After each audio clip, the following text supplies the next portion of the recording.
There's one thing that any city planner should bear in mind. A city is not a symbol. Of course, a city can come to symbolize something for us. Detroit has become a symbol of industrial decline, Bangalore a symbol of India's rise as a high-tech nation, and London a symbol of cosmopolitan openness, or perhaps of the excesses of the financial industry. However, we have to distinguish between the symbolic meaning of a city's name and the idea that cities can be constructed as symbols. This might be quite obvious to most of us, but it's certainly not obvious to every city planner, in particular in totalitarian regimes. The prime purpose of Germania, the projected capital of a victorious Third Reich, was to represent the grandness of Germany.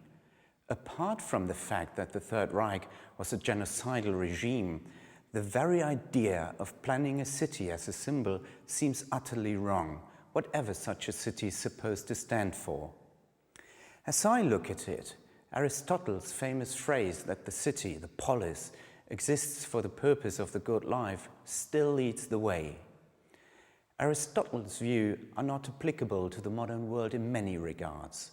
For instance, when Aristotle spoke about the city, he had a homogeneous and small-scale political community in mind, a kind of brotherhood of free and equal men who govern themselves collectively on the basis of a sexist and slave-holding economy. Modern cities are too big and too diverse to be called communities. Only very few cities are sovereign states, and of course we despise Aristotle's view on the inferiority of women and the naturalness of slavery.